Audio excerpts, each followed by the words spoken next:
रियासी में आर्थिक तंगी के कारण किसी भी होनहार विद्यार्थी की पढ़ाई प्रभावित न हो, इसके लिए विद्यार्थी विकास ट्रस्ट लगातार कोशिशें कर रहा है। इसी कड़ी में government boys higher secondary school में 61 जरूरतमंद विद्यार्थियों को 84,000 रुपए की आर्थिक सहायता चेक के माध्यम से वितरित कर दी गई। इस राशि से विद्यार्थी अपनी स्कूल फीस जमा तो कर ही सकेंगे और इसके साथ साथ पहले फीस जमा कर चुके विद्यार्थियों को राशि स्कूल की तरफ से वापस भी कर दी जाएगी। ट्रस्ट हर साल करीब 3 से 4 लाख रुपए जरूरतमंद विद्यार्थियों की शिक्षा पर हमेशा खर्च करता है। ट्रस्ट के संस्थापक योगराज मैंगी ने कहा कि संस्था का उद्देश्य विद्यार्थियों को शिक्षा के साथ आगे बढ़ने के रास्ते दिखाना भी है और अवसर देना भी है। उन्होंने 12वीं में 90% से ज्यादा मार्क्स हासिल करने वाले सभी विद्यार्थियों को प्रतियोगी परीक्षाओं की तैयारियों में मदद करने और सेना भर्ती के इच्छुक युवकों को साथ साथ में निशुल्क कोचिंग उपलब्ध करवाने की भी बात कही। इस मौके पर एडिशनल एसपी इफ्तिकार अहमद भी मौजूद रहे। रियासी से राहुल कुमार की रिपोर्ट। प्रोग्राम करवाते हुए कहीं मैं देखता हूँ ये कमल किशोर जी का, जो हमारे रियासी के शहीद हुए देश के लिए, जिन्होंने अपने प्राणों की आहुति दी, उनका स्मारक बनाते हुए कहीं मैं देखता हूँ कि स्कूलों में जाके आप जैसे नीडी जो बच्चे हैं, जो जिनकी ज़रूरियात है ज़िंदगी पूरी करने के लिए, उनको स्कूल बैग्स प्रोवाइड करवाते हैं। कहीं मैं देखता हूँ कि बच्चों को पढ़ने के लिए बुकलेट्स प्रोवाइड की जाती हैं।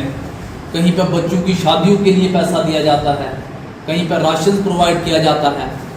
ये सारी चीज़ों का श्रेय जो है वो सारा विद्यार्थी विकास ट्रस्ट को जाता है और स्पेशली हमारे जो बुज़ुर्ग हैं रियासी के योगराज मैंगी साहब, इनको जाता है कि जो लाइफ के इस स्टेज में आके इस तरीके की एक्टिविटी समाज की भलाई के लिए और देश की भलाई के लिए जो करते हैं। आपको ये याद होगा कि यही वो हस्ती है कि जिनका नाम प्रधानमंत्री साहब ने अपने मन की बात में लिया था, वो रियासी के ही ये योगराज मैंगी साहब हैं जो आपके दरमियान पर मौजूद हैं। प्यारे बच्चों, बहुत मुख्तसर सबक लेंगे। लाइफ के इस स्टेज से लेकर इस स्टेज तक पहुंचने में बहुत लिमिटेड सा समय लगेगा। मैं 2 दिन पहले योगराज साहब के पास बैठा था तो मैंने कहा कि ज़िंदगी में आपकी इतनी एज 80 साल उम्र गुजर गई तो कितना सबक गुजरा है। तो इनका ये कहना था कि बस ऐसा लगा है कि जैसे पल भर में ही ये सारा टाइम खत्म हो गया। तो यही लाइफ की सच्चाई है। हम एक लिमिटेड पीरियड के लिए इस दुनिया में आए हैं और ये these are the stages of life. आप पढ़े भी होंगे, 7 स्टेजेस ऑफ लाइफ कहा जाता है इसे। बहुत मुख्तसर सी बात करेंगे तो आपका चाइल्डहुड स्टेज, आपका स्कूलिंग का स्टेज, फिर ये वाला स्टेज और फिर वो वाला स्टेज। इस सब में गुजरने में आपको बहुत लिमिटेड सा समय लगेगा, बहुत कम समय लगेगा। आपको ये बात इस टाइम बड़ी अजीब लग रही होगी, लेकिन आप मेरी बात याद रखिएगा। थोड़े समय के बाद आपको ये लगेगा, ये बात आज की नोट करना, कि ये बिल्कुल सही बात है कि मुझे आज ये लगता है कि जैसे कल डेस्क हम भी बैठा करते थे, डेस्क पे हम भी स्कूल में पढ़ाई किया करते थे, हम भी आप लोगों की बच्चों की तरह यूनिफॉर्म में थे। आज आधे से ज़्यादा लाइफ का स्टेज जो है एवरेज लाइफ की अगर बात करें तो गुजर गई है। इस साल हमने एक स्कूल और बढ़ाया। पिछले साल हमारे 6 स्कूल थे, 3 हाई सेकेंडरी, 3 हाई स्कूल। इस साल एक हाई सेकेंडरी स्कूल हमने सलाल वाला लिया है। तो 2 स्कूल अब रह गए हैं। ये हमारा अब समझो 5वां स्कूल है जो पैसे दिए हैं। 2 एक हाई सेकेंडरी वो गर्ल्स रहता है, एक रहता है वो केवल डंगे वाला हाई स्कूल, वो भी हम दे देंगे। तो आज हम इस स्कूल में हाई सेकेंडरी स्कूल में आए थे। हमने 84,000 रुपये जो है हमने 61 बच्चे जो है 9 से लेकर 12 तक उनको ये अमाउंट जो है आज बांटी है। कारण है हम शुरू से ही हमें हेल्प करते थे। हमारे जो मार्गदर्शन करने वाले ये योगराज जी मैंगी हैं, एक दफ़ा मेरे पास आए, वो कहते ऐसे ऐसे हमने करना है। तो हम भी एजुकेशन में रहे हैं, हेडमास्टर में रिटायर हूँ, तो हमने सोचा जी ठीक आइडिया ठीक है, हम चलो जुड़ेंगे आपके साथ। तो ऐसे हमने एक ट्रस्ट बनाया, विद्यार्थी विकास ट्रस्ट, फिर बच्चों की जो नीडी बच्चे हैं उनकी हेल्प करेंगे। थोड़ा अमाउंट ही, चलो ये भी बच्चे जो जिनके पास पैसे नहीं होते हैं उनके लिए ये काफ़ी होता है।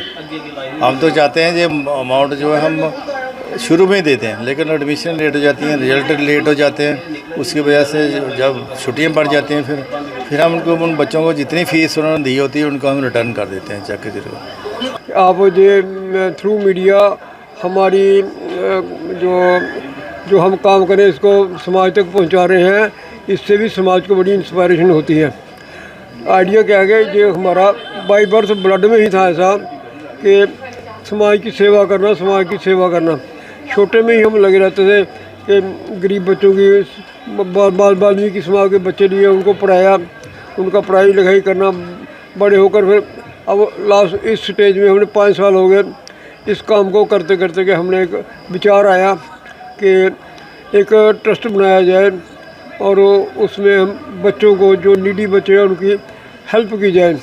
देवेंद्र सर मेरे मेन फाउंडर हैं, ये रजनीकांत जी है, ये सारे इन्होंने हाँ की भाई ये ठीक है, बड़ा अच्छा आइडिया है। क्योंकि इस तरह किसी को रोटी दे दें, खिला दें, कोई दान दे दें, वो अलग बात है, लेकिन ये बच्चों के फ्यूचर की बात है। इसलिए हम इसको सोचा और हमने लगभग पिछले साल भी 4.5 लाख रुपये, 3.5 लाख रुपये बच्चों को दिए और इस साल भी लगभग 4 लाख को टच कर देंगे हम।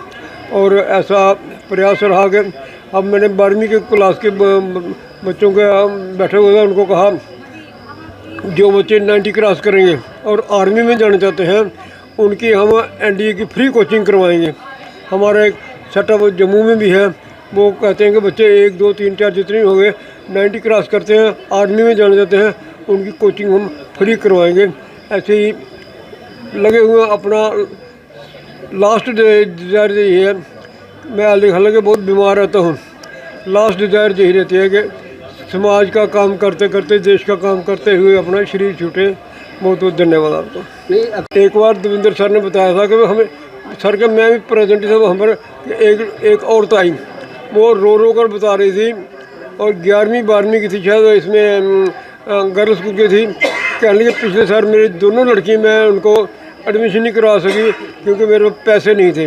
अब कुछ लोग होते हैं ना, वो मांग भी नहीं सकते किसी को, इन्होंने डांटा उसको, टीचर को बोल देती, वो पेमेंट कर देते, वो कहते शर्म आती है। तो इसलिए ऐसे बच्चों को बड़ी हेल्प होती है।